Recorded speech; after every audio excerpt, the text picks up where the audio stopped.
என் உயிரை காத்தருளும் ஆண்டவரே.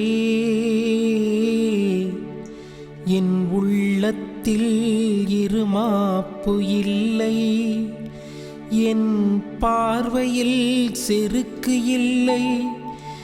எனக்கு மிஞ்சின அரிய பெரிய செயல்களில் நான் ஈடுபடுவதில்லை. மாறாக என் நெஞ்சம் நிறைவும் அமைதியும் கொண்டுள்ளது. தாய் மடித்தவளும் குழந்தையென என் நெஞ்சம் என்னகத்தே அமைதியாய் உள்ளது. இஸ்ரவேலே, இப்போதும் எப்போதும் ஆண்டவரையே நம்பியிரு.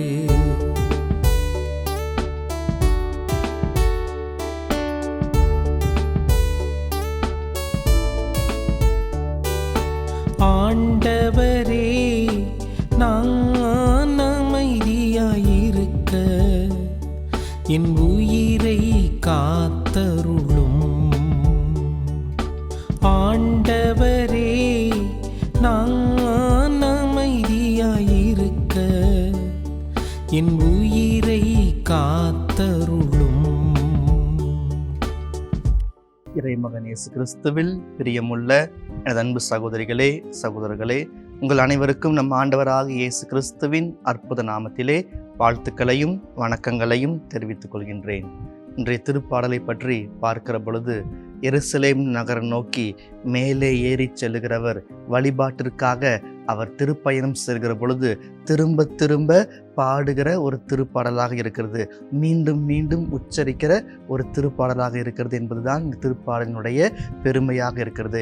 இந்த குறுகிய பாடலை பார்க்கிற பொழுது நாம் எல்லோரும் எளிதிலே இதை கடந்து சென்று விடுவோம். இந்த திருப்பாடல் மிக சின்னதாக இருக்குது, இந்த அதிகாரம் மிக சிறியதாக இருக்கிறது, இதில் என்ன இருக்க போகிறது என்று சொல்லி. ஆனால் இது முற்றிலும் மாறுபட்ட ஒரு திருப்பாடலாக இருக்கிறது, மிக முக்கியத்துவம் வாய்ந்த ஒரு திருப்பாடலாக இருக்கிறது. எனவே தான் இந்த திருப்பாடலுக்கு அவ்வளவு முக்கியத்துவம் இருக்கிறது. ஏன் அவர் இந்த மேலே ஏறி செல்லுகிற பொழுது இந்த திருப்பாடலை திரும்ப திரும்ப பாடுகிறார் என்று சொன்னால், இந்த திருப்பாடலினுடைய ஆசிரியருடைய உள்ளத்தில் இருக்கிற எண்ணங்கள் அப்படிப்பட்டதாக இருக்கிறது. அப்படிப்பட்ட எண்ணம் எது என்று சொல்லி பார்க்கிற பொழுது, தாவீது அரசர் மன்னிக்கப்பட்டார், இந்த திருப்பாடலை பாடிய அந்த ஆசிரியர் மன்னிக்கப்பட்டார். இன்றைக்கு நீங்களும் நானும் மன்னிக்கப்படுகிறோம். அந்த மன்னிப்பை நாம் பெறுவதற்காக, கடவுளை வழிபடுவதற்காக அந்த எருசலேம் நகர் நோக்கி அவர் மேலே ஏறி செல்கிறார். அந்த வழிபாட்டுக்கு செல்லுகிற பொழுது அவர் திரும்ப திரும்ப பாடுகிறார். அப்படி பார்க்கிற பொழுது அன்பு தீமையை தாண்டி வருகிறது என்கிறதை இந்த திருப்பாடல் தெளிவாக நமக்கு சுட்டி காட்டுகிறது. இந்த அன்பு அதற்கு மேல் என்ன செய்கிறது என்று சொல்லி பார்க்கிற பொழுது, அன்பு புதுப்பிக்கிறது. எதை புதுப்பிக்கிறது என்று சொல்லி பார்க்கிற பொழுது, யாரிடமெல்லாம் நாம் உறவை முறித்து கொள்ள தயாராக இருந்தோமோ, யாருக்கு எதிராக எல்லாம் குற்றங்கள் செய்தோமோ, யாருக்கு எதிராக எல்லாம் பாவங்கள் செய்தோமோ, அங்கு அன்பு முறிபட இருக்கிறது அல்லவா, அதை சரி செய்கிறது, புதுப்பிக்கிறது. பழைய உறவை மீண்டும் அது பெற்றுக்கொள்ள துணை புரிவதாக இருக்கிறது. அந்த அளவிற்கு அன்பு மிகுந்ததாக இருக்கிறது என்பதை இன்றைய திருப்பாடலானது தெளிவாக சுட்டி காட்டப்படுகிறது. அப்படி பார்க்கிற பொழுது இந்த உலகத்திலே வர இருக்கிற எல்லா கஷ்டங்களையும் நினைத்து பார்க்கிறார். ஒவ்வொரு மனிதனுக்கும் என்ன கஷ்டம் இருக்கும், என்னென்னலாம் ஒரு மனிதருக்கு எதிராக வரும், இதெல்லாம் எதிராக செயல்படுகிறது என்பதை நினைத்து பார்க்கிற பொழுது, அத்தனை கஷ்டங்களையும் தாண்டி வர அந்த இஸ்ரேல் ஜனங்களுக்கு எது உதவியது என்று சொல்லி பார்க்கிற பொழுது, தோரா என்கிற அந்த முதல் 5 புத்தகங்கள், அதில் இருக்கிற சட்டங்கள் அவர்களுக்கு உதவியது. நம்முடைய வாழ்க்கையிலே எத்தனை கஷ்டங்கள் வருகிறது, துன்பங்கள் வருகிறது, சோகங்கள் வருகிறது, வருத்தங்கள் வருகிறது. இதையெல்லாம் தாண்டி வர நாம் என்ன செய்கிறோம்? எத்தனையோ காரியங்களை செய்கிறோம். வெளியில போறோம், அதை பார்க்கிறோம், இதை பார்க்கிறோம், யாரையாவது விட்டு மனம் விட்டு பேச வேண்டும், எங்கேயாவது அழுக வேண்டும், எத்தனையோ காரியங்களை செய்கிறோம். ஆனால் இந்த 5 புத்தகங்கள் அல்லது விவிலியம் என்கிற இந்த புத்தகமானது நமக்கு உதவி செய்கிறது. இது ஒரு சாதாரண புத்தகம் அல்ல, இது இறை வெளிப்பாடாக இருக்கிறது. எனவே தான் இந்த புத்தகத்திற்கு, அதிலும் சிறப்பாக இந்த திருப்பாடலுக்கு அவ்வளவு முக்கியத்துவம் இருக்கிறது. கடவுள் இல்லாத ஒரு இடத்தை நாம் கண்டுபிடிக்க முடியாது. எல்லா இடத்திலும் கடவுள் இருக்கிறார். கடவுள் இல்லாத மனித உள்ளங்கள் எனக்கு வேண்டாம் என்று சொல்லி யாரெல்லாம் இருக்கிறார்களோ அவர்கள் உள்ளத்திற்குள்ளாக கடவுளை கொண்டு போய் சேர்க்கிற ஒரு மிக சிறிய திருப்பாடல் இது. நம்பிக்கையாளருடைய உள்ளத்தை திடப்படுத்துகிற ஒரு திருப்பாடல் இது. இன்னும் அதிகமாக கடவுள் நம்பிக்கையை நம்முள் வளர்த்து கொள்ள உதவுகிற இந்த மிகச்சிறிய திருப்பாடல் இருக்கிறது என்பதை நாம் மறந்துவிடக்கூடாது. அப்படி அவர் வழிபாட்டிற்காக திருப்பயணமாக செல்லுகிற பொழுது தன்னுடைய உள்ளத்தை பக்குவப்படுத்துகிறார், பண்படுத்துகிறார். அப்படி பக்குவப்படுத்தி பண்பட்ட உள்ளத்திலே இறைவன் விதைக்கிறார். அந்தபடி விதைக்கப்பட்ட விதையானது, இறை வார்த்தையானது வளர்ந்து கண்டிப்பாக பலன் கொடுக்கும் என்பதையே இந்த திருப்பாடலின் ஆசிரியர் தெளிவாக சுட்டி காட்டுகிறார். இன்றைக்கு நாமும் திருப்பயணங்கள் மேற்கொள்கிறோம். அப்படி திருப்பயணங்கள் மேற்கொள்ள பொழுது நாம் எப்படி செல்கிறோம், அந்த இடத்திலே நாம் எப்படி இருக்கிறோம், வழிபாட்டு நேரத்தை தவிர நம்ம என்னெல்லாம் என்று செய்கிறோம் என்று தயவு செய்து சிந்தித்து பாருங்கள். நீங்கள் சிந்திக்கிற பொழுது கண்டிப்பாக தெரியும். திருப்பயணம் என்று சொன்னாலே கடவுளை சந்திக்கிறோம். அது கூட சேர்ந்து இன்னைக்கு எல்லா காரியங்களும் இணைந்து விட்டது. ஆனால் கடவுளுக்குரியதை கடவுளுக்கு நாம் கொடுக்க வேண்டும் என்பதை என்றைக்கும் மறந்துவிடக் கூடாது. எனவே இறைவன் விதைக்க நாம் நம்முடைய உள்ளத்தை பக்குவப்படுத்தி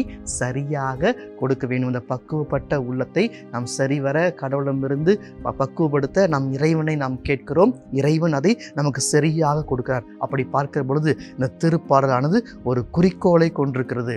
என்ன குறிக்கோள் என்று சொல்லி சிந்திக்கிற பொழுது கடவுளுக்கு பணிந்து நடப்பது, அவருடைய திட்டத்திற்கு பணிந்து நடப்பது, இறை வார்த்தையை கேட்டு அதன்படி நடப்பது, கடவுளை தேடி வருகிறது என்கிற இத்தனை குறிக்கோள்களை கொண்டிருக்கிற ஒரு பாடலாக இருக்கிறது. இதையெல்லாம் நாம் செய்கிற பொழுது கடவுள் முழுமையாக மன்னிக்கிறார். நாம் மன்னிப்பு கேட்கிற பொழுது இந்த இஸ்ராயல் மக்களை பொறுத்தவரை பாவப்போக்கு பழி செலுத்துகிற பொழுது கண்டிப்பாக அவங்களுடைய பாவம் நீங்கியது, மன்னிக்கப்பட்டதாக இருக்கிறது. நாம் இறைவனிடம் மன்னிப்பு கேட்கிற பொழுது, புதிய இஸ்ராயலாக நாம் மன்னிப்பு கேட்கிற பொழுது அவர் இன்னும் அதிகமாக மனம் இறங்கி நாம் செய்த தவறுகளை நினைத்து பார்க்காமல் மன்னிக்கிற தேவனாக இருக்கிறார். இந்த திருப்பாடலுக்கு ஒரு உயர்ந்த இது சொல்ல வேண்டும் என்று சொன்னால் எப்படி சொல்லலாம் என்று பார்க்கிற பொழுது ஸ்காஸ்டிஸ் கிரீடம் என்று சொல்லுவார்கள்.